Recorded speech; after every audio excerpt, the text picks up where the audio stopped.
Assalamualaikum warahmatullahi wabarakatuh. Saya ucapkan selamat datang dan selamat bergabung kepada siswa-siswi SMK Mitra Kaya tahun Diklat 2021-2022. Khususnya bagi anak-anakku, siswa-siswi yang sudah memilih mengambil jurusan OTKP.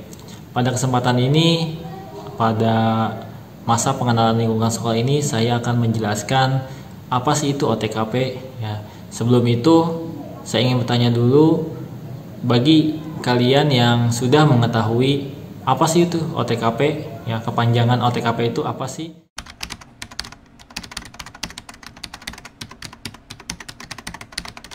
Bagi yang sudah tahu apa itu OTKP ataupun yang sudah pernah mendengar apa itu OTKP, silakan tulis di kolom komen di bawah ini. Oke, baik.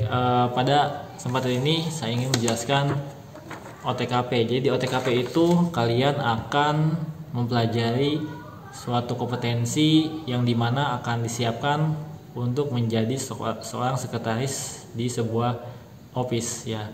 Di antaranya yaitu tentang pengetikan dokumen, naskah, kemudian ada pengelolaan dokumen, kearsipan, kemudian keuangan, menerima telepon, kemudian mempersiapkan perjalanan bisnis, kemudian mempersiapkan perjalanan dinas pimpinan, kemudian tentang kepegawaian, dan yang lain-lainnya yang berkaitan dengan administrasi di sebuah office gitu.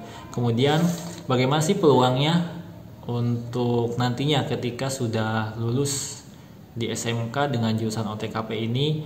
Apakah hanya bisa ke dunia kerja atau hanya bisa kuliah saja atau bagaimana? Jadi di OTKP ini kalian bisa memilih, ya, nanti untuk tujuannya apakah mau melanjutkan pekerjaan juga bisa. Ketika kalian mau melanjutkan pekerjaan, ada beberapa potensi atau peluang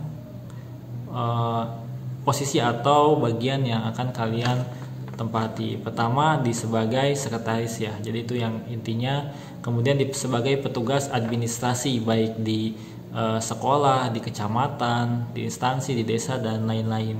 Kemudian petugas kearsipan, selanjutnya ada petugas perpustakaan, resepsionis, front office, kemudian jadi operator telepon, ya tadi. Kemudian ada juru ketik, ada personalia, stafnya dan lain-lain. Intinya yang berkaitan dengan administrasi.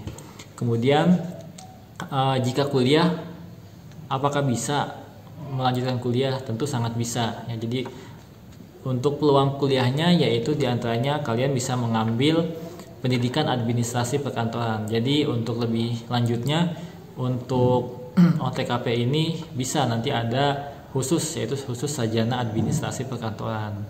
Selanjutnya bisa juga ke pendidikan administrasinya, ke ilmu komputer, sistem informasi, ilmu sosial, manajemen, ilmu komunikasi, kemudian ilmu pendidikan ekonomi dan lain-lain yang ada kaitannya dengan administrasi. Ataupun ketika mau lanjut ke jurusan lain pun tidak masalah, ya, tidak jadi perbedaan ketika kalian mau melanjutkan kuliah.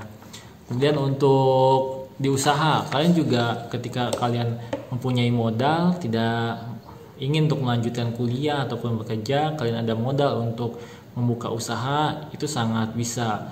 Apalagi kalian sudah mempelajari ilmu administrasinya, selain kalian sebagai pemiliknya, ownernya, kalian juga nantinya akan lebih paham bagaimana mengelola sebuah administrasi di usaha kalian, dari mulai keuangannya, pembukuan, kemudian rekrutmen pegawainya, karena di OTKP itu dijelaskan juga kepegawaian, tentang kepegawaian, kemudian tadi tentang keuangannya, kemudian tentang sarana prasarana yang dibutuhkannya apa saja. Jadi intinya di OTKP ini kalian disiapkan untuk sebagai tenaga administrasi, tentunya dengan, kalau dulu namanya administrasi perkantoran, kalau sekarang ditambahkan dengan otomatisasi. Jadi depannya itu, nah itu sudah jadi clue, ya.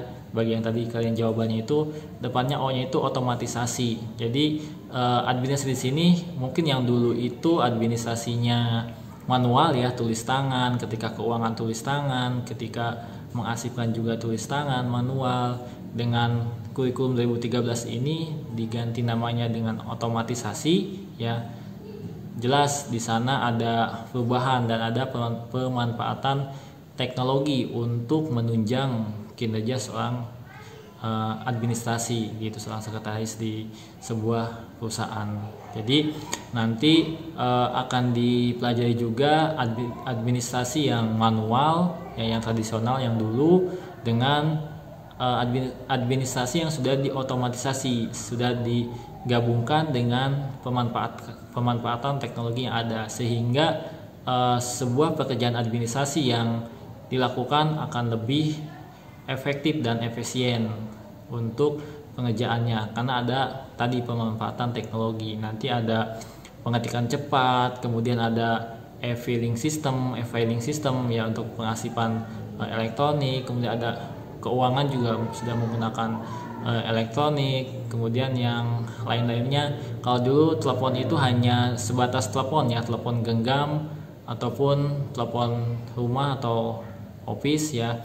Nanti karena perkembangan zaman sudah ada yang namanya video call, kemudian ada yang Zoom meeting ataupun conference yang lainnya gitu. Jadi sekali lagi selamat datang di OTKP. Nanti kalian akan sama-sama belajar di OTKP ini untuk disiapkan sebagai tenaga administrasi yang handal, yang dibutuhkan oleh perusahaan. Terima kasih, selamat datang, selamat bergabung. Semoga kalian sukses, tetap semangat walaupun tengah pandemi ini ya, tetap semangat untuk belajar. Terima kasih. Assalamualaikum warahmatullahi wabarakatuh.